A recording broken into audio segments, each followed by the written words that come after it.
All right, so we're up to week number 6.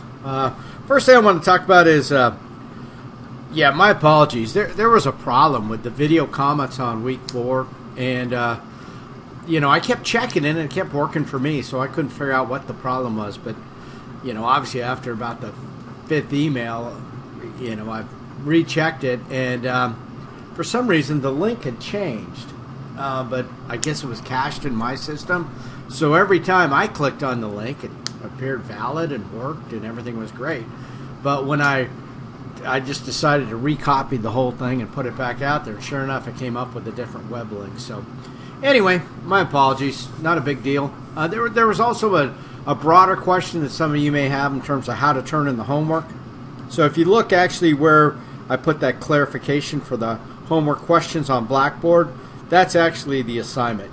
That's actually got 15 points assigned to it, and you just reply to that with whatever form you decide to do the homework in.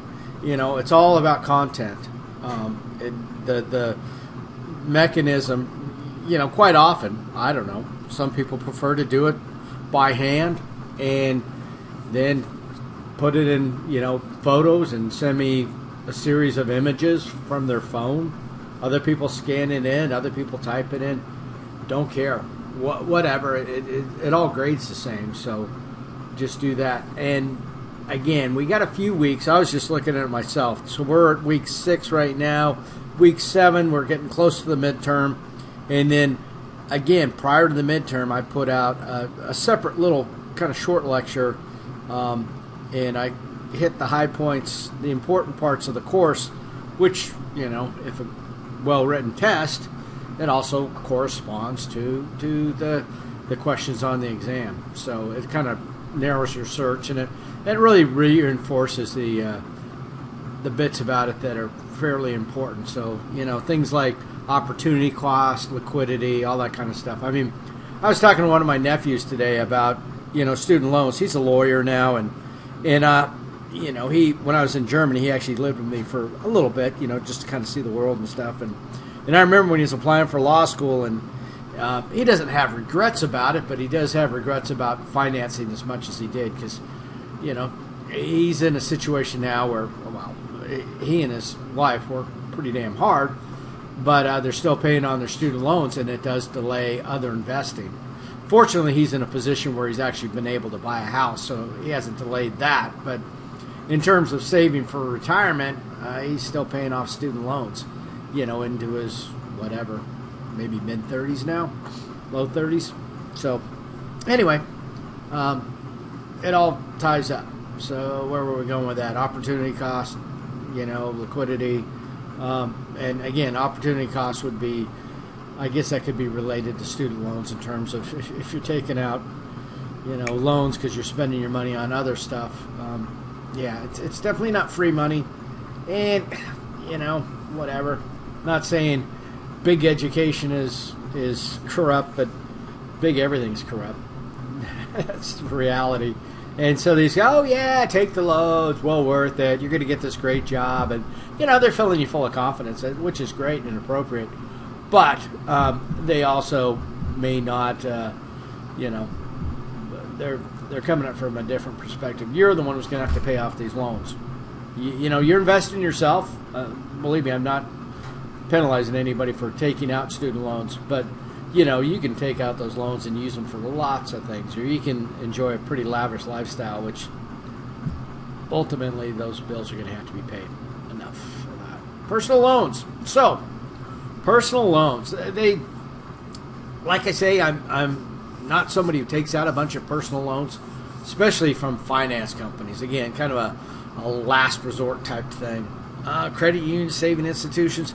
I mean, these companies, these institutions, they make money by loaning you money at a higher rate and, giving you a lesser rate. So, this is a business proposition for them. So, I'm not one of these people that says never take out a loan, but I personally don't really take out loans except for mortgages on real estate.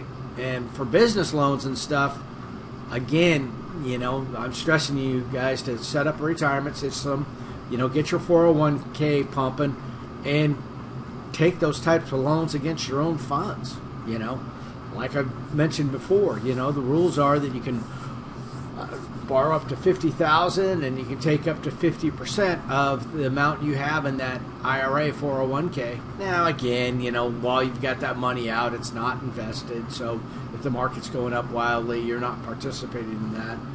But you are paying interest, but that interest is paid to yourself.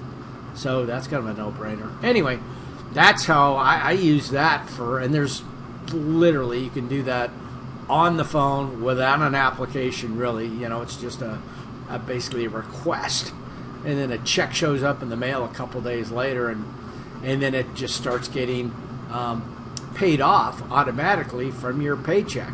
And so, yeah, it does diminish your pay going forward, and it's usually paid off in a term of, I don't know, 3 to 5 years. They usually give you some options on that. But anyway, look at the specifics. It's orchestrated between you and the company who's got your 401k. So you don't have to go ask your employer. You don't have to, you know, ask the government. It's just between you and essentially your own money. And if you quit, they may want all the money back at once. I did have that happen, which, again, it's just one of those considerations you have to make before you, you know, I guess you're giving up some lifestyle liquidity there, meaning that you're maybe committed to that job for the payment period, or you need to come up with that lump sum of money. But anyway, I always found it quite useful. Friends or family members, yeah, that can help. But, you know, you can only go to the well so many times. You don't really want to burn friendships and stuff. I've lent a friend of mine a fair amount of money, and it all worked out. You know, got it back. But it's, you know, it's not, whatever. You know more about your personal relationships than anybody else. Peer-to-peer lending. This was kind of the new big thing a while ago. It's still kind of useful, but again, you're taking out a loan that's going to pay interest, maybe a lesser interest rate than a, you know, I got these a lot of times for business loans, and I didn't find that the terms attractive, but if you had some extra cash on the side and you want to invest in making these loans, that's how these things are set up. You know, there's people on both sides. There's people providing the money pool, and there's people, you know, borrowing from that money pool. The way it works for you as the person providing the money, the reason why you might be interested is because you give them, say, $5,000 or something, and they loan a portion of your $5,000 out over a whole bunch of loans, like $5 here, $5 there. So as these small businesses fail, and some of them are, you're not tied to one failed business. You've got some diversification. So anyway, these were evidently a new thing when these guys were writing the books. They seemed to really stress them. And I don't know if there's just a fad. I don't really see them out there that often. But you're going to see a lot of the whole crypto thing. One of the things about cryptocurrencies and stuff is it's super disruptive to the normal banking system. And there's even some hybrid things. You know, you guys may be big fans of Venmo or, well, even transferring money, you know, across, or I use a system called Wise to send money internationally. I used to have to do it with wire transfers. It cost me like $100 to send like $3,000. Now, you know, I do it with some company that is the founders of Skype. I think they're based in Estonia, maybe Scandinavia, whatever. The Skype guys are out of Estonia, but yeah, I'd get the same thing done for $12. I mean, so some of those things are more efficient, and some of the technology is going to disrupt a lot of the normal financial situations. So again, make sure you know what all your options are before you commit to walking into your regular bank and looking for a personal loan. So yeah, you just know that you're gonna have to pay it back. Yeah, if you really want to quit your job and you don't want to be job locked, you know, I'd love to quit this job, but they've got my health care. Oh, I've got a loan. I've got, you know, you're giving up some freedom perhaps. But if it makes sense and you're stable in your job, or, you know, I mean, again, I've never transferred a loan from one employer to the other, but I think that might be possible. I think there's like a grace period, but I was quitting. I was done with the corporate world, so I just paid it off and didn't ask. Personal balance sheets. So some of those documents we talked about might be important. Yeah, they want to know that you've got the resources to pay it back. And again, the more you look like you can pay it back easily, then you're making them less scared, more secure, perhaps a lower interest rate. So obviously it's going to have the amount of the loan and the interest rate. But again, APR is the only term you're looking for. Any interest rate that doesn't have APR behind it is bogus. It's BS. Well, I'll show you something in a few minutes when we talk about home loans, how those rates can vary. Loan repayment schedule, so amortization, that's what they call that. Amortize, annual payments. In this case, they're a series of equal payments. Principal and interest. You'll notice how that varies over the course of the loan. Like, for instance, when you buy a house, it's a 30-year loan, so 360 equal payments. The payments are equal, but the percentage of interest, percentage is probably an imprecise term, the amount of principal you're paying on those initial payments versus the principal you're paying is quite a bit different. So, for example, if it's your first year on a loan, and let's say the loan is $3,000 a month, it's probably going to be $2,900 worth of interest and $100 worth of principal. And that's just the way it works. I mean, it doesn't mean that you're getting totally ripped off. It just means that that's the way they worked out the loan. Conversely, when you're in your 30th year of that payment, it's probably going to be about $2,900 worth of principal and $100 worth of interest. So you'll hear people say, oh, I need to refinance to get the tax deduction. What they're talking about is that you can write off the mortgage interest. The mortgage interest can be deducted on your taxes. Principal is not. So you get a 1098 every year. The 1098 shows the interest you paid. That amount of interest is deductible. If it's the first couple of years of the loan, it's a whopping amount. If it's the last years of the loan, it's not so much. So, maturity, the life of the loan, longer maturity, lower payments, but more interest. Exactly. But again, my preference, and a 30-year fixed is kind of the standard. Everybody, you can vary. There are different options, but when you're talking to your lender and they're saying, oh, you should really take the 15-year because you can get it paid off quicker with less interest, they are exactly right. But just pose this to them. Say, but what if I get the 30-year mortgage and I make double payments? They'll say, well, yeah, that does exactly the same thing. Because it does. And I like that flexibility. Or, like in the case I said, there will be a time in your life where there will be low interest rates. And, you refinance when that happens. And so when the interest rate drops, say 1%, and a half, it helps to know your lender. You call them up or her up and you say, hey, I think I should refinance. Does it make sense? And they'll say yes or no if they're a good lender. If they always say yes, then yeah, they're not your friend. They're just looking for the fees. But if they, have some sort of weighted decision, then you refinance. And like on my mortgages, I've got, a couple that are below 3%. Well, I should not be teaching this course if I can't earn more than 3% on my investments.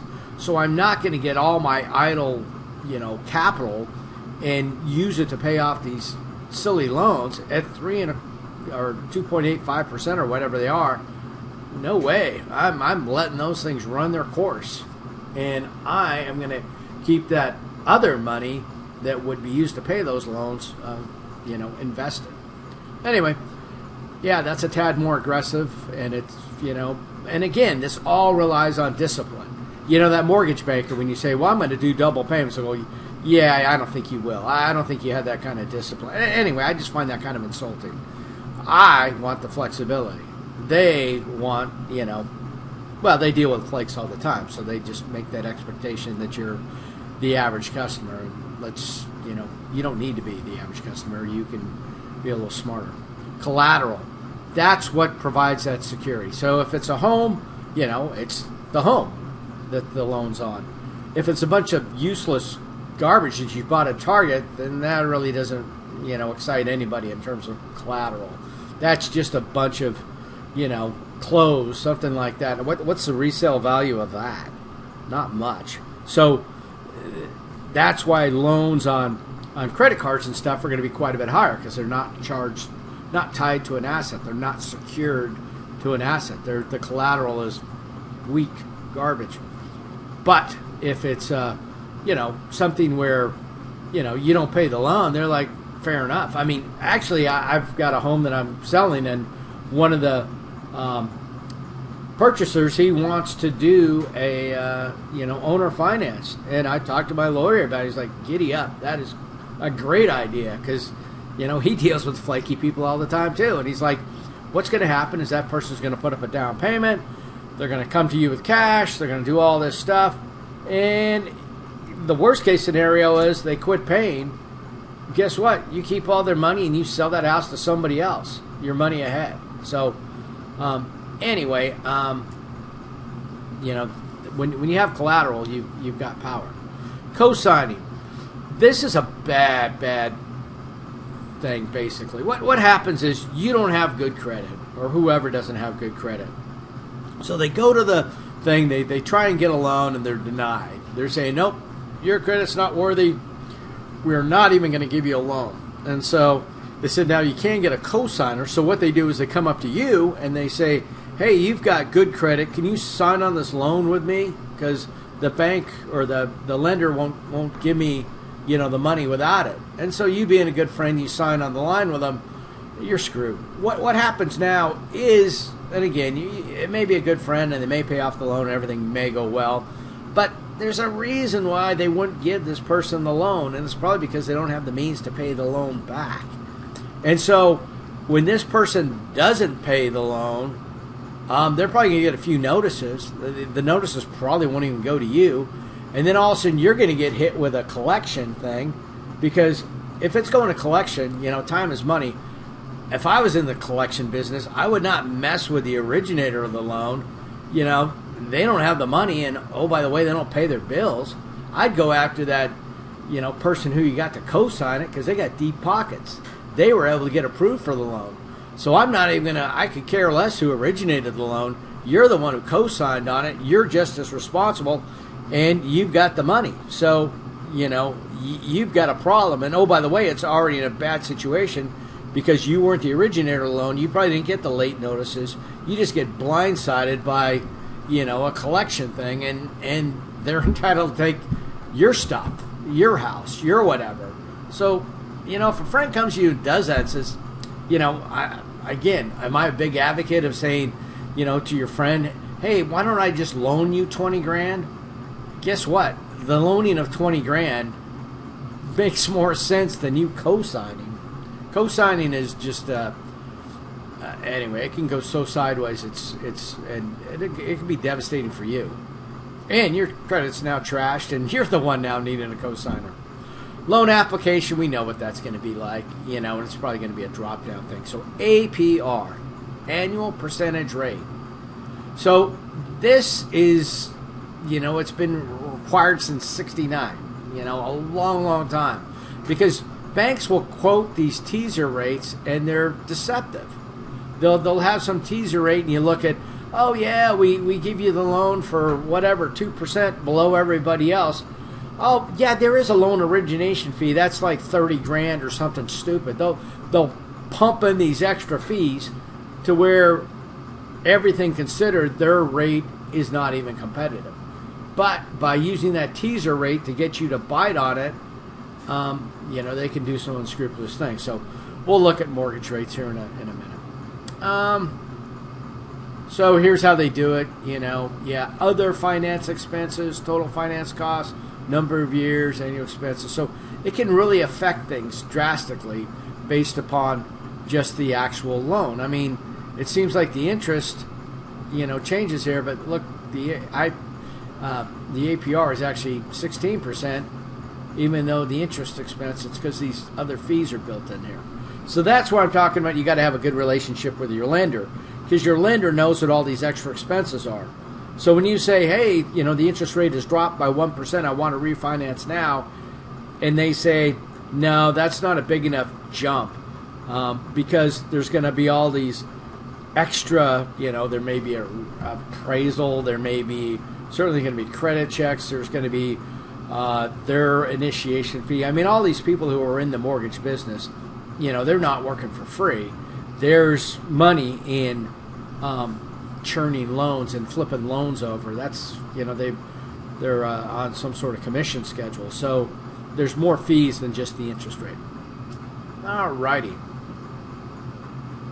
So they're trying to show what I was trying to explain before about how it works on a mortgage, but they're using such a small time period. They're using months. So over the course of a year, you're still seeing that the interest is quite a bit higher on the initial payment, and by the end of 12 months, the interest payment is now very low and the principal is quite high. It still ends up being the same amount. It's still the same payment, but it's just different. But anyway, these numbers are screwy because they're too small to be useful in a mortgage scenario. We'll look at that in a second. How much money can I spend on a car? So if anything I've harped on enough is, I'm trying to make you feel exceedingly guilty about buying a new car. Not only because they're plastic garbage, but also because they're just not a great deal, and they're the depreciation on them is just horrible. But that's just me. Anyway, I mean, maybe with the car, maybe paying cash, but there's usually incentives tied to. They'll have like some low interest rate, as a enticement for you to buy. Anyway, a lot of pieces and parts going into a car purchase. Sometimes they'll monkey with the trade-in price. They'll give you a whole bunch of your trade-in, but then they'll keep the sticker, the MSRP, as high as possible, or they'll change the numbers in between. They'll do what it takes. Their most common thing is to try and stretch the payments out, way longer than the life of the car, or getting close to the life of the car. Alrighty. Selecting the car, price, condition, insurance, resale. So things like Edmunds, Kelley Blue Book, a lot of this stuff doesn't work in Alaska, and it really doesn't work anywhere anymore. There used to be Kelley Blue Book and Edmunds and all these other things were independent, and to tell you the truth, it kind of upset the car dealers. And if you notice, the car dealers, there's not a whole bunch of independent car dealers. There's big, mega corporations that have, huge car dealerships across multiple states. And so these guys were kind of annoying them, so they just bought most of them.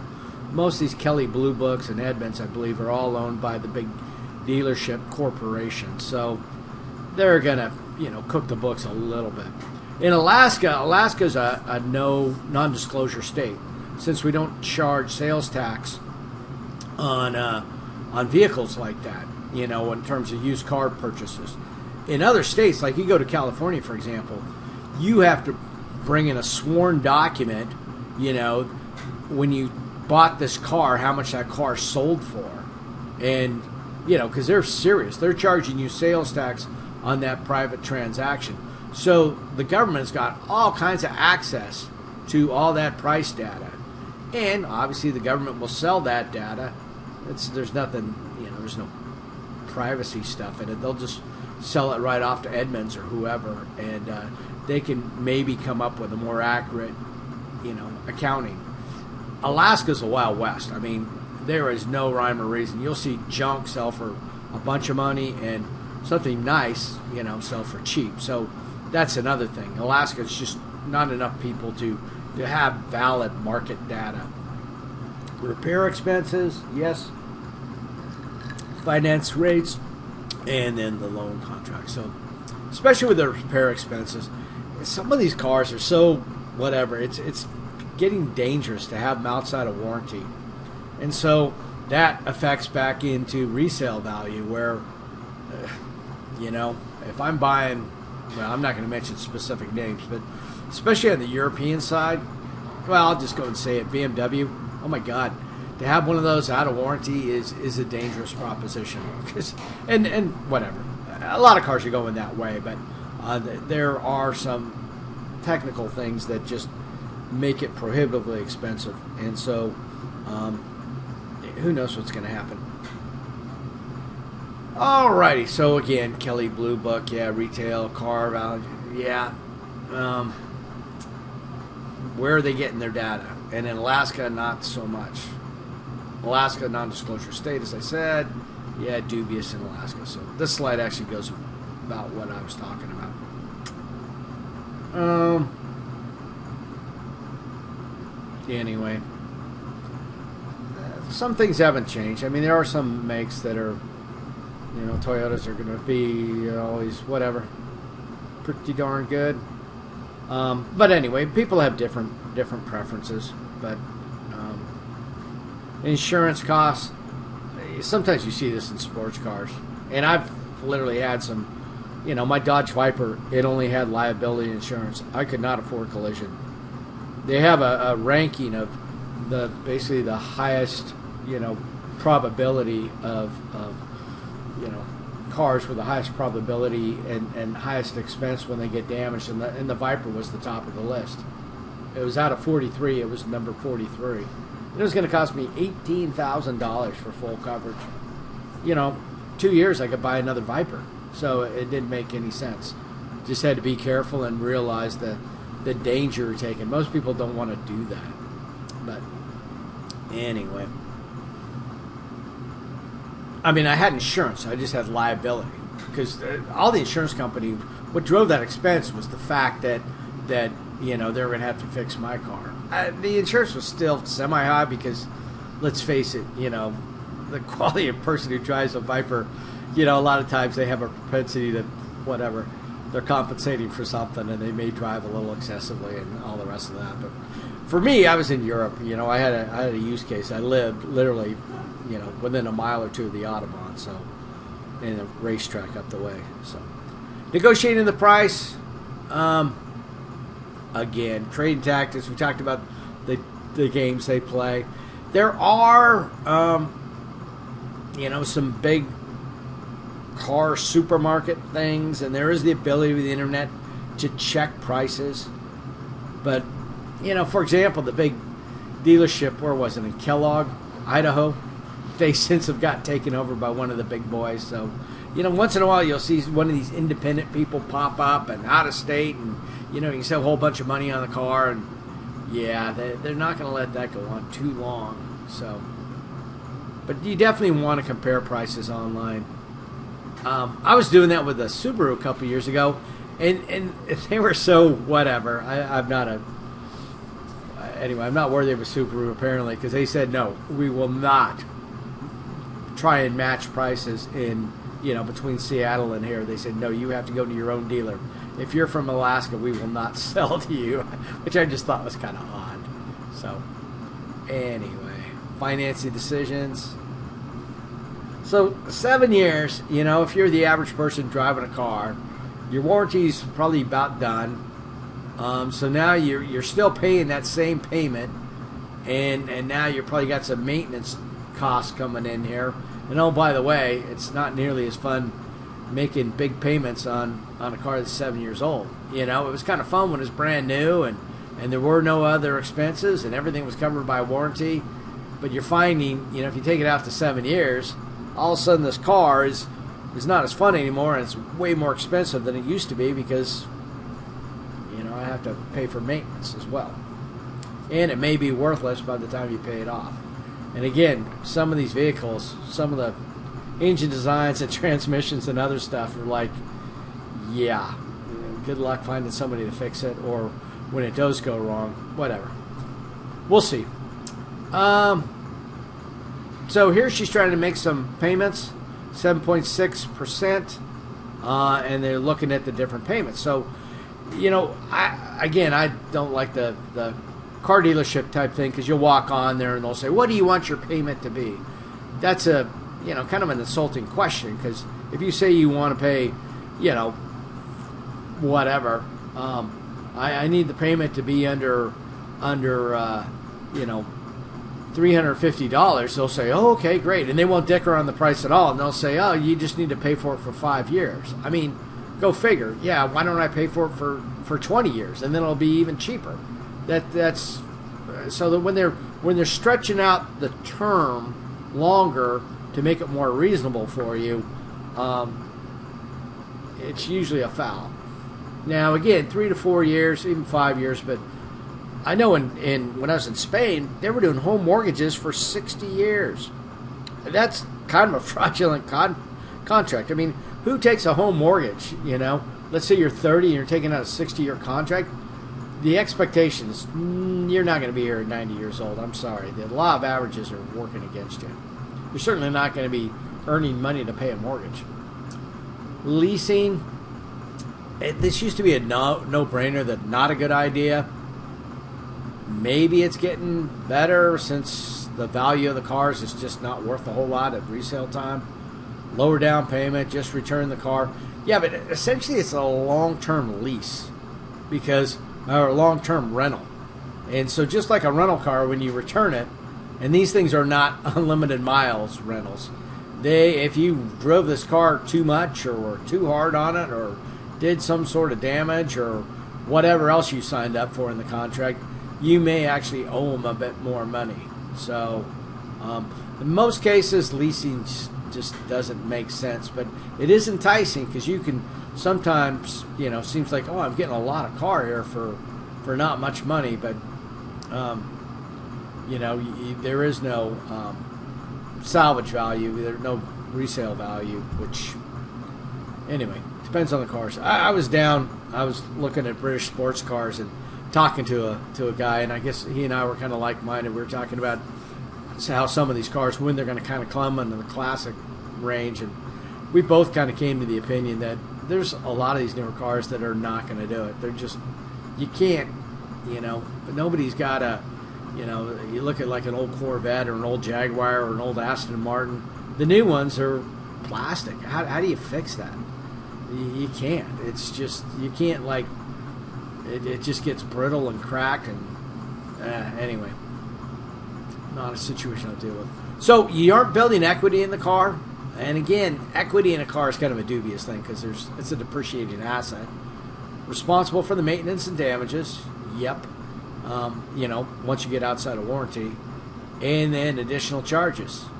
Yeah, if you turn it back early or do something else, excess pet hair, whatever they want, whatever you signed up for in the contract, you can be held responsible.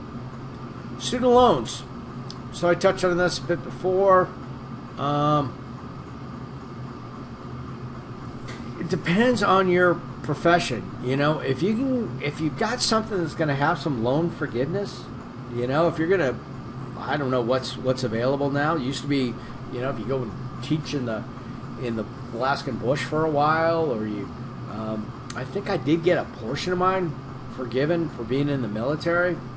But anyway, if you're going to be doing that, maybe it makes sense. But for the most part, I would say, go easy on the loans. Take what you need, but it's like a buffet. You don't become a glutton here.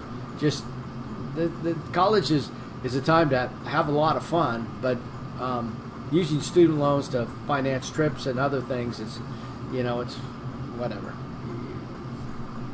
Just live within your means, even though it seems like the money is easy and it's going to be paid off. Well, that day will come, and when you have to pay on it. Home equity loan. So, I've talked a little bit before about how certain types of interest are deductible and certain types are not.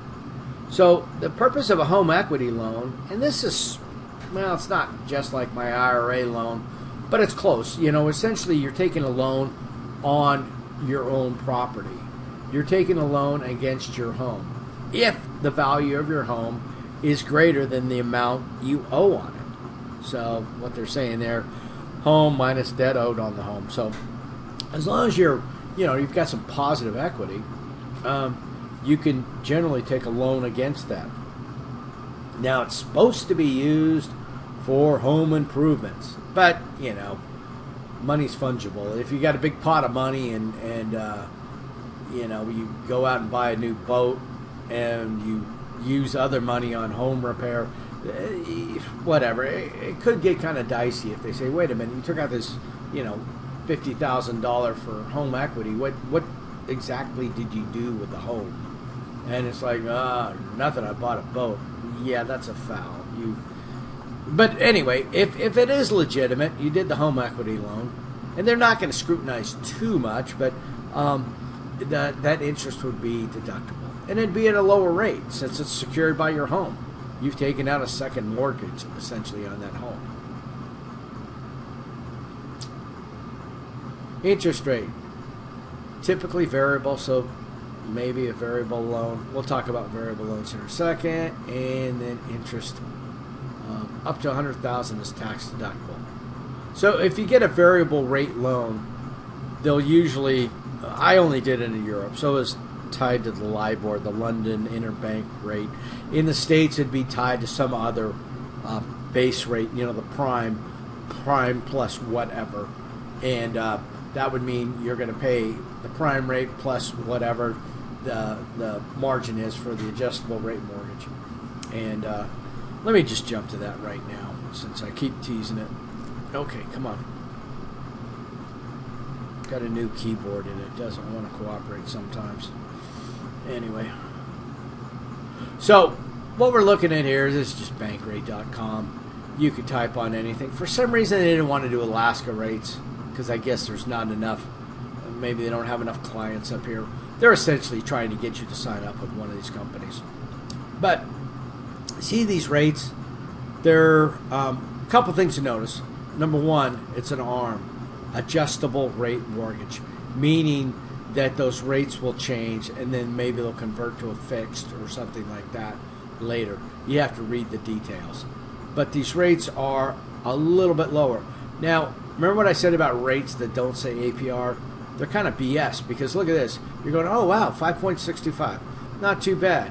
No, wait a minute. The one that says APR, though, is 6.83. So you can see that there's something going on, even though they're the same company. This one has got a higher APR, 6,800. This one, or 6.8, sorry. And this one actually has a lower APR. So this is the better loan, but the rate as stated here is only 5.7. So a lot of crummy stuff going on. So let's remember this. So 6.8, golly, that is pretty painful. Let's look at just regular rates, just 30-year mortgage rate. So 6.8, and on a regular 30-year rate, we'll let them go with this. I think this is a Seattle or Snohomish, whatever down there. Yeah, here it's lower. What? So that, whatever. The ARM, when you take an ARM, you're essentially taking on a bit of risk. When I did it in Germany, I was able, I think mortgage rates were 5%, and by taking an adjustable rate mortgage, I was able to get it for 3.8. But I was subject to the rates adjusting. In this one, these numbers, what they're telling you here is basically don't take an ARM because it's a higher rate and it's a little riskier. So, and again, see how the numbers are not exactly the same. And so anyway, for the purposes of your life, for the purpose of this course, the only interest rates that matter need to say APR, annual percentage rate. It just says rate, what other costs are involved. So this isn't hard to do. I mean, we can look right here and they'll have disclosure. So certain fees paid by the borrower, yeah, those are going to be paid by you. You're the borrower, including upfront costs, all kinds of stuff. PMI, primary mortgage insurance. What happens is if you can't come up with 20% down, you may still get a loan, but they're going to want some insurance to, insure that loan. It just equates to another $100 or something you got to pay every month until you have positive equity. So that's not a foul that they're not telling you, that it's not included, because most cases you're not going to be paying PMI because you're going to put 20% down and not be required. Anyway, so all sorts of good stuff here. CFPB. That is one of the agencies they're getting rid of. Anyway, kind of funny.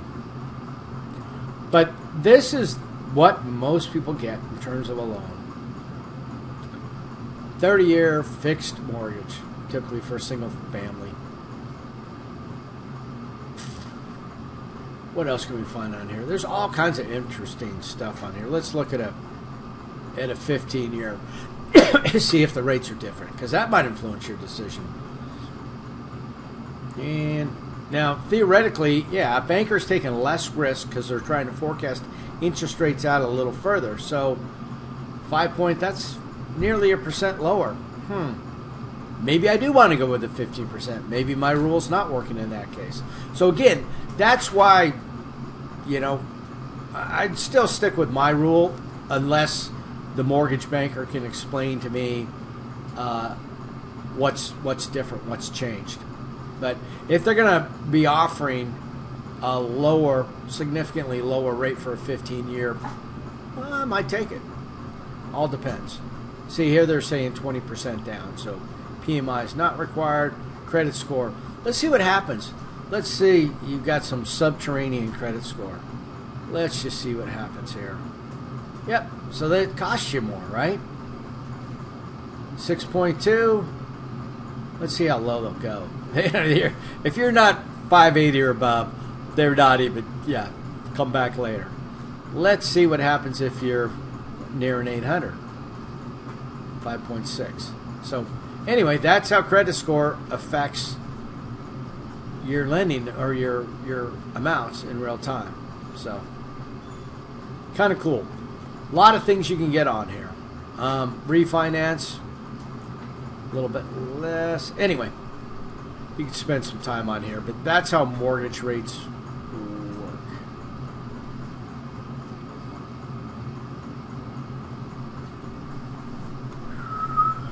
Okay, payday loan. Okay, things have gone horribly wrong. Yeah, you're in there groveling. These guys will have fees. They don't quote APR typically because they don't want you to see all that. I mean, there may be something on one of the forms you'll see, but you're certainly not going to see it on the billboard out front. You're going to have to dig for APR with those guys. Cost of finance outrageous. Several 100% per year. Again, how about just not do it? Or if it is something serious, I don't know. These are known as predatory. Basically, you're gonna regret it in most cases. So, purchasing and financing a home. So we talked a little about working with a mortgage banker. We talked about comparing rates. How much you'll need, usually 20% down unless you're going to get hit with PMI, private mortgage insurance. That's if they'll even sell it to you. Typical rates, what I said, 30 years. Now this is the part that gets kind of whatever. It depends where you are. If you're living in San Francisco or New York, that would be great, but it depends. If you're living in Kentucky, you can probably live quite well, and so these numbers, they don't work out at a national level. These may be some ones the lender's looking at, but you have to have a bit of flexibility. I don't know. I've always been sort of, whatever the thing is, where you've got a mortgage that's sort of out of proportion, because I don't mind investing in land. You know, a huge bank balance or investment balance is kind of fun to look at, but can I enjoy it? No. You know, if now again, land, real estate is not the perfect investment. It's usually best to have a combination of things, but it's definitely secure. It definitely, you know, appreciates in inflation with the rest of the market. And for me, you can enjoy it. Now, you do pay property taxes and other stuff on it, so depends, you know, what you're gonna do. Closing cost, yep.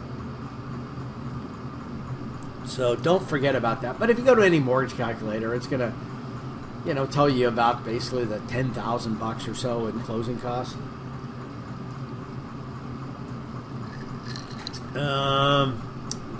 Having a budget, you know, figuring out what you can do. If you're just going from, well, this house, I know it's going to be expensive, but I'll deal with it. Well, if you have a budget, you can know, well, this is what I can cut back on and to cover this payment, and you'll have just a much stronger position. And you'll also be able to present that to the lender. The first step in buying a home is not finding the home. It's finding out what you can afford. And then you get a letter from the lender. So you're going to have to pay typically $50, maybe it's a little bit more now, to get a credit check done. And then you give them all your financial details. And you basically go through the whole process as if you're getting a loan. And then you get a loan from them, you know, 90% letter or 50, whatever. I can't remember the percent they use.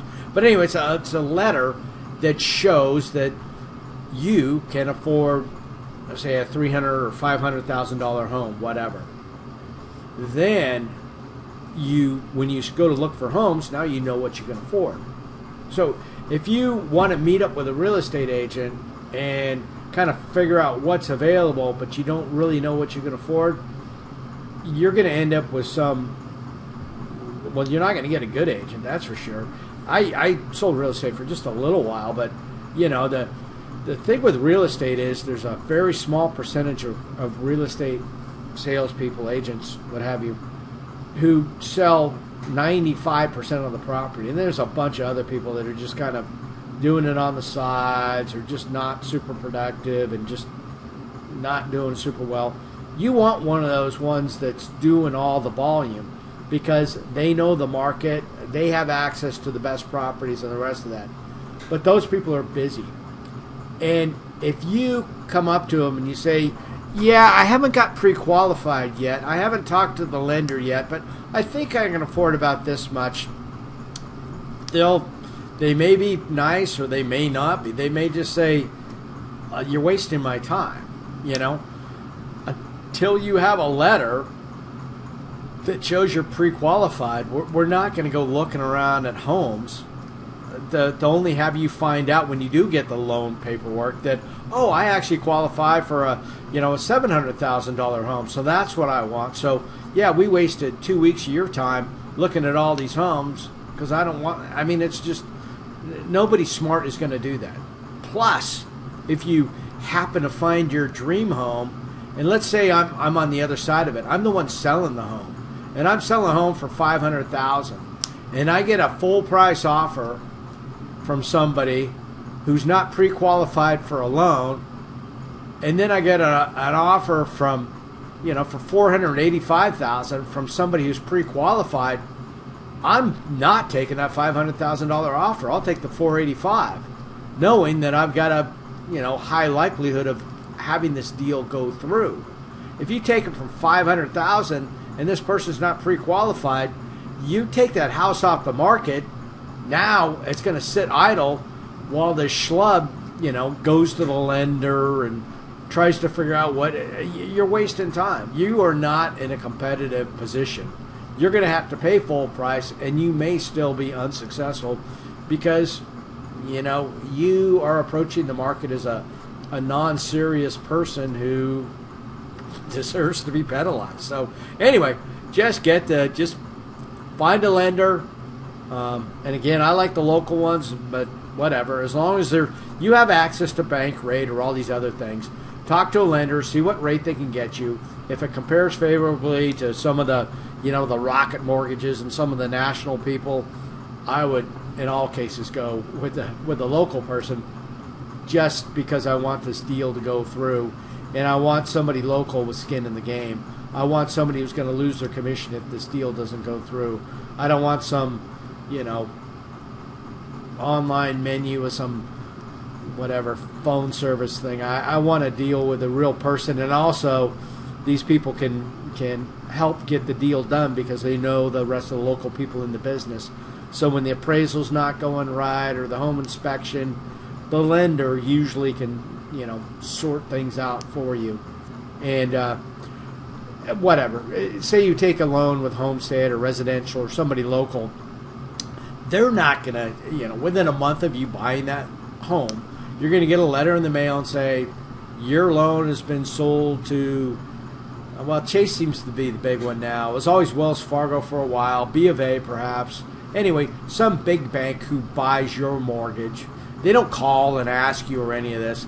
It's completely the prerogative of the mortgage banker to sell your loan to somebody else, because these guys, the local folks, they don't have those kind of resources. They process the loan, they do a good job, and then they sell that loan to another company, and it's all good.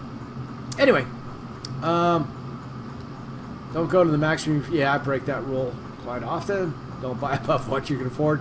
Kind of the same thing.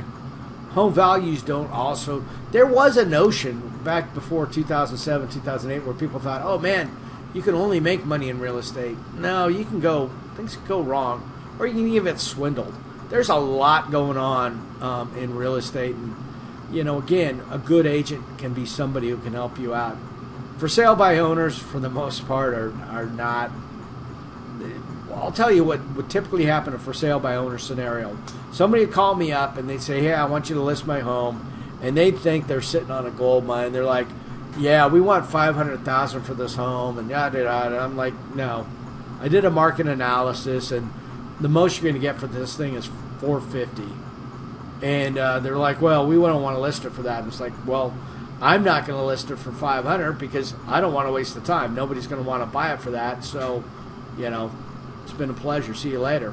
And then they're like, fine, we'll just sell it by ourselves. And so that's what you see.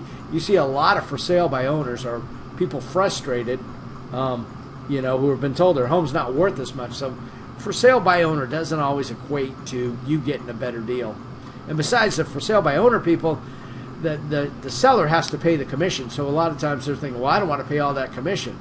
Well, you as the buyer, what do you benefit out of that? They're saving all that commission, but what are you saving? They still want the same price. And then one last thing is disclosures on properties. If a roof leaks or there's some problem, if it's a for sale by owner, there's not a lot of recourse when bad things happen. The person selling the home is not a real estate professional. They can't be held to the same standard. If you're a real estate agent and you're involved in a transaction and the home ends up being defective and should have been known by the seller and you as the agent, then you're going to court and you're going to lose. So most real estate agents are much more cautious and much more observant to make sure there are no defects. And then lastly, in Alaska, there's different things in different places, but I had a real estate agent save me a huge amount because I'd found some properties online. One was in a avalanche zone. Another one didn't get sun, but about whatever's over on Highland Drive in Eagle River, if you know that. Nice area, but dark. Anyway, so those little tidbits, they might know the best home inspectors. If you're buying a home in Alaska, you need to sort out the earthquake damage. There are earthquakes, and most of the time those things don't get fixed. It's not a deal breaker, but you need to know what's gone on. And a for sale by owner, you're probably not going to have that level of information. I want an engineer checking out any home I'm going to buy. And not to say I'm going to walk away from the home, but I almost bought a home out in Mirror Lake that was basically sinking into I don't know whatever became of this home, but it was going for cheap because it was sinking in the lake. And I talked to the engineer, and yeah, it wasn't even worth they were selling it for because it probably got subsumed by that lake. Anyway, big investment, buying versus renting. Consider a condominium. I'm not a fan of condominiums, especially in Alaska. What happens is there's a lot of condominium associations that limit, they will only allow for a certain number of rental units. So you may have a home condominium and you're trying to sell it. It's not going. You don't want to lower the price anymore, so you say, I'll just rent it instead. You may be in a position where they won't allow you to rent it. So you're going to have to lower the price even more. The ownership on a condominium is, on a condominium, you own from the paint inwards. So you own the carpets, you own the paint, you own all that. You don't own the structures. You don't own the common areas. You pay a fee for that. So it's just a different way of ownership. But the cost of renting versus buying, and again, renting is indexed to inflation. If you're going to be moving a lot, maybe renting makes sense. But if you're going to be, in the area, and, well, it depends on your lifestyle, but the thing about a 30-year mortgage is that rate stays the same forever. Your payment is your payment. Real estate agents, yeah, if it's a good one, there are some people out there who, and again, some of the people who come to me, they were like, oh, we don't like that house because, the color of the drapes. It's like, you can fix the drapes. You can't fix that neighborhood. You can't fix the whatever. You can take this as extreme. I always buy homes based upon the land more than the inside. So yeah, I've got basically a tear down house, but I've got hundreds of acres, so the house isn't that significant. Using an online real estate services, yeah. The successful real estate agents are not going to be selling their services at a discount for the most part. I'm not saying you got to pay for the most, but a lot of those online things that might work in certain parts of the lower 48 may not work up here. Maybe there'll be a time, but I don't think that time is now. So criteria. The things that you need to look at are basically the saleability of the house. You buy a home, you may plan on staying there for quite a while, but you kind of evaluate it as if you were trying to sell it. Oh, I don't have kids, I don't care about the schools. Yeah, you do care about the schools because that's going to affect the next buyer. Location. Every property I've got used to be true. One of my homes, they just moved a sort of a park boundary, but I've got waterfront on rivers, and so I like that. But anyway, abutting like a golf course, those are like positive things. Golf courses aren't so prominent up here, but anyway, a neighborhood is super important. So location. Taxes, can't really change them. Maybe, between the value, I don't know. Homeowners associations, yeah. Do a little research on that. You might be signing up to some people that are... I had a friend who was in Eagle Pointe. It's quite pretentious. They put a little E on the end. Anyway, he'd go around his neighborhood and count the trees. And if you didn't have 3 trees in your yard, you got a fine. And it's like, yeah, I don't need anybody else in my life to that extent. And then personal preferences, certainly. But there's having a trusted, experienced person like a real estate agent. Because when you're buying the home, you don't pay the commission. The seller pays the commission. So whatever. I don't know of too many scenarios where I wouldn't want to use an agent, even if they're, just to get their opinion, even if it varies widely from yours, they might have some insight. Market analysis based upon square footage obviously doesn't work for anything I'm interested in, because if it's on 5 acres or 500 acres, they're like, they do the square footage of the house. Stupid. But anyway, yeah, places like Eagle River and tract homes, it might work. It used to be like 185 per square foot, and I just don't see that. I mean, there's such a difference in the quality of construction and everything else. Just to make it that easy, I don't think it's going to be very accurate, but I do know it's used in the industry for pricing homes. So yeah, this stuff is wicked dated.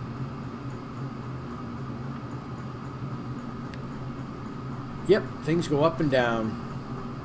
But again, in terms of an asset, homes are not bad. Real estate, when real estate declines, that makes the papers. When the stock market goes up and down, or Bitcoin goes up and down, that's just expected.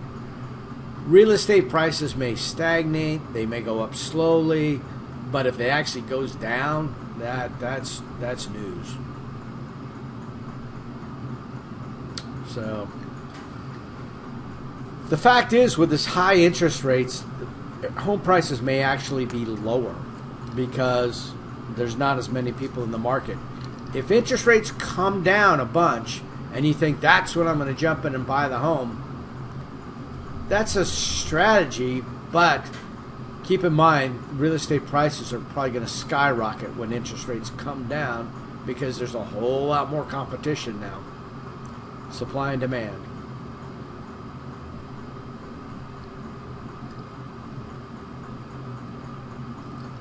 The lessons from the crisis, a lot of them were forgotten.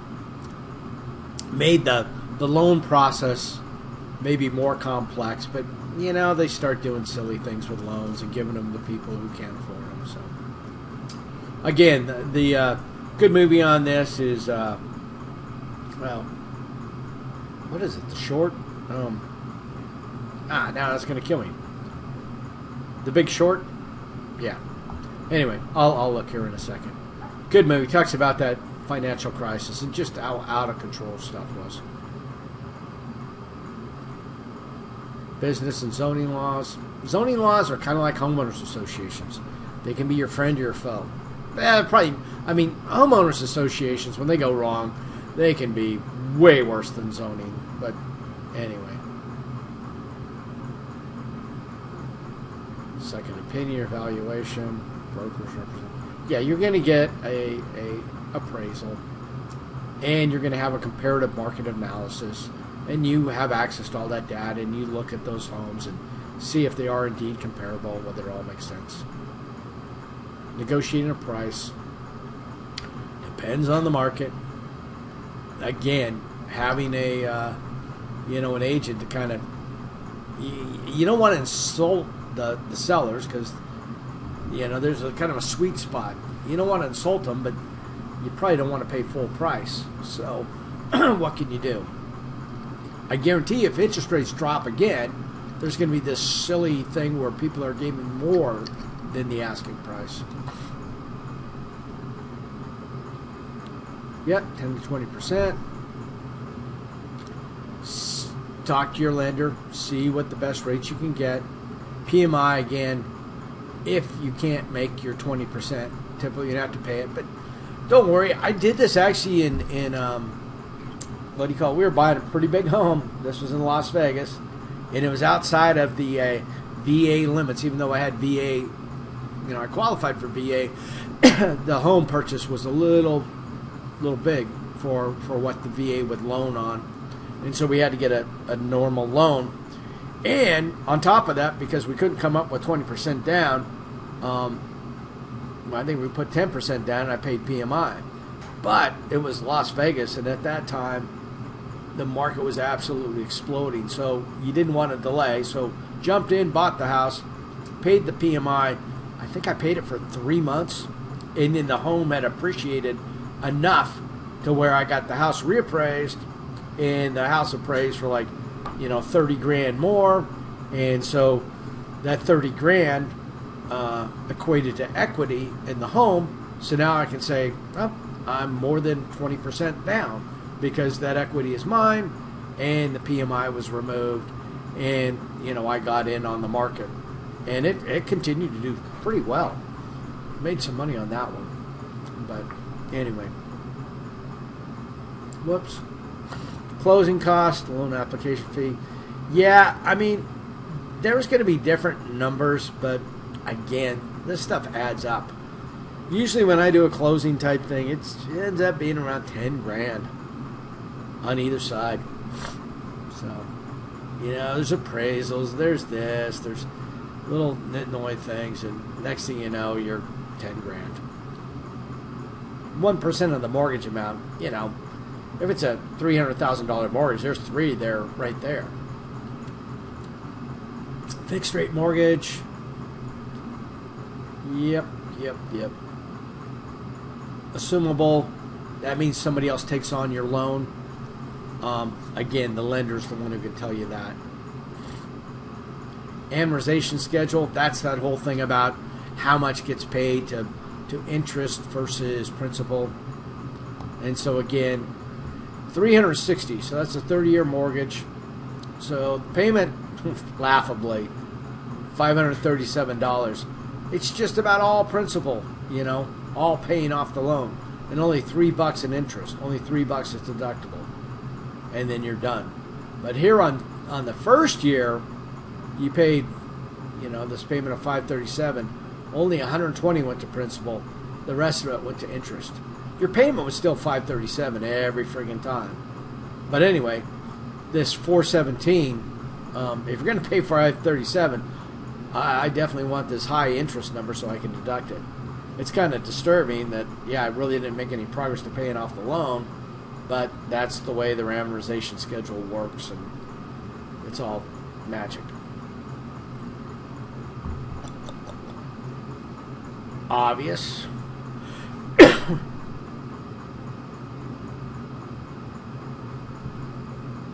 So again, more of this principal and interest.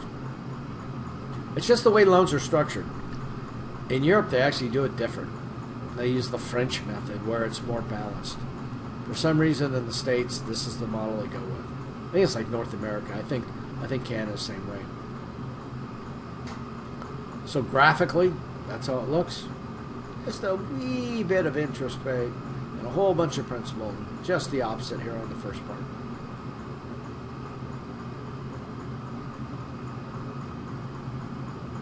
Yep.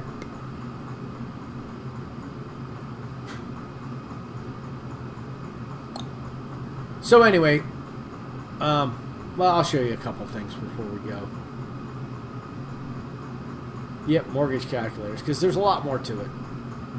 And bankrate.com, and we've already been there once. Yeah, but when the interest rates change, your payment changes a lot. So for 100 grand, just by the interest rates being different, and literally I'm down here at 2.85, so for about $300 with current interest rates, I'd be double that at least. It's a huge difference. In a 30-year versus fixed year. Now, a lot of these things with the interest, oh, wow, I'm saving so much on interest, but time value of money is what they don't show here, Am I concerned that, I paid a huge amount of interest? Well, 30 years from now, that huge amount of interest, you can't buy a whole lot with it. Inflation will have ate that up. People are talking like gold prices right now are skyrocketing. That's one way to look at it. Or the value of the dollar is plummeting. I mean, with the dollar, you used to be able to buy, with $1,800 or $2,000, you used to be able to buy an ounce of gold. Now it's taking nearly $3,000? Is that a positive thing about gold or a negative thing about the dollar? I would argue it's a negative thing about the dollar. We talked about arms. Usually, relatively, see, usually that's a dangerous word. We saw how that's not necessarily the case right now. And yeah, they'll have, certain metrics and index, and then they'll have, okay, it can make, it can go up by maybe 1% per year. So it can't go from 3% to 6% overnight, but it can go up if, if there's runaway inflation. It's going to take a couple years, but you're going to be joining right in with that runaway inflation. So that's where the risk comes on. Yeah, a cap. All this will be spelled out in the contract, but right now, ARMs aren't nearly as possible as they were prior to the financial crisis.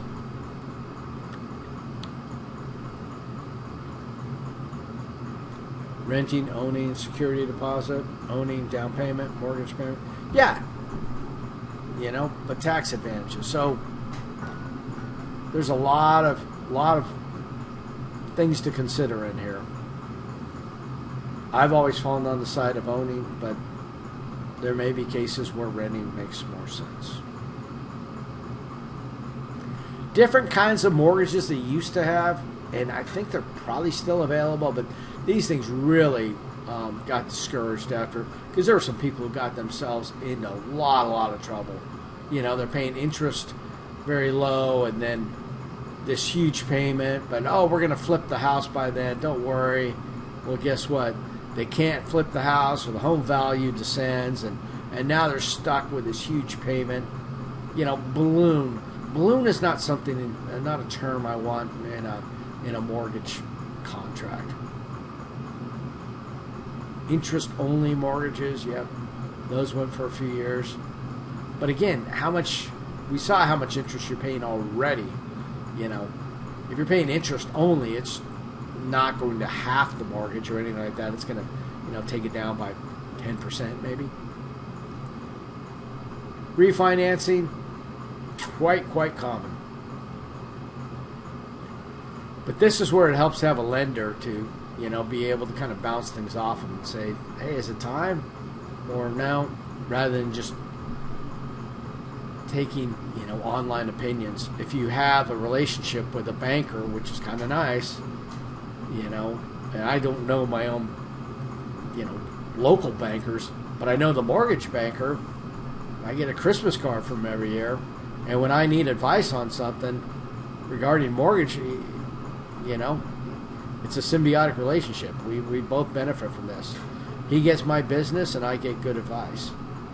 And the good advice a lot of times is the do-nothing advice. Just saying, no, if you do it now, you're going to make me a little bit of money, but I'll probably lose you as a customer once you realize that it didn't make sense just yet. All right, so I think we've got that.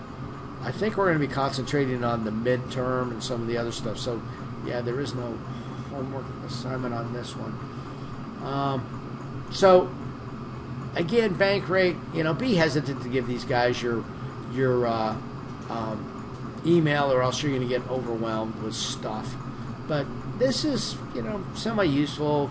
You can get those rates, and here's this mortgage calculator. So we're not going to look at those silly tables to figure stuff out. We're going to have all these sweet graphics. So, yeah.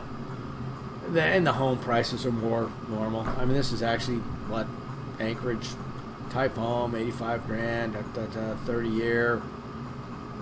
This is a Seattle thing, but I've tried to type in the local ones and it doesn't have the info. But anyway, rather than just the principal and interest, it also knows based upon your zip code. So I'll try it again. First I want to look at theirs because I think it's just going to freak out and tell me they don't have any data. But it's going to tell me what the property tax is because it knows based upon my zip code. The homeowner's insurance, because that varies from state to state. So try a 99506 is an Anchorage area code. I know that. And view rates. See, I don't think it's going to like this. 30-year rates.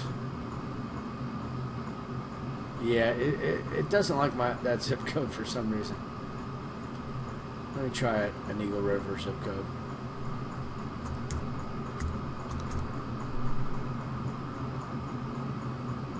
Yeah.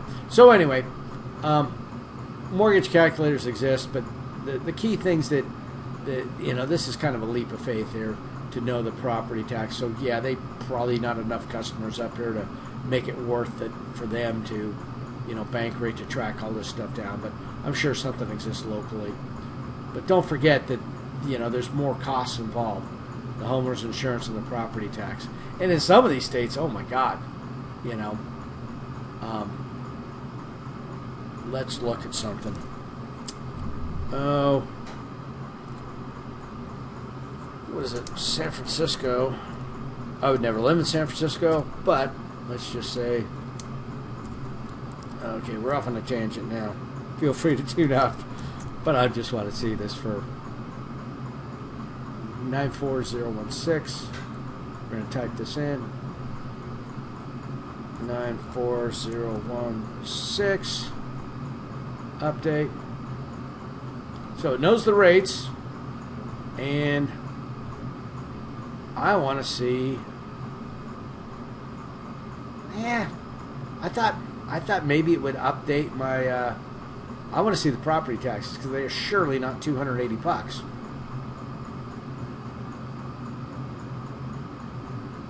Yeah, it's not as smart as it. I was giving it way too much. It updated back to my previous zip code. So anyway, if you're living in some high tax area, this number could be fairly outrageous. And the homeowner's insurance, could also vary. So good numbers to have in there. Lots of free calculators and stuff. Lots of stuff available. That movie I was talking about, just to verify that, it's entertaining. It's got, I don't know, Margot Robbie giving financial advice from a bathtub with champagne, and it's just kind of it's a well done movie. And they are not fans of big finance. Christian Bale, Brad Pitt, Big Short. When did this come out? 2015. So they had enough time to, take in the whole financial crisis and also realize that nobody went to jail. I mean, whatever. And who got penalized for it all? Yeah, go figure. So, believe me, I'm a capitalist to the whatever.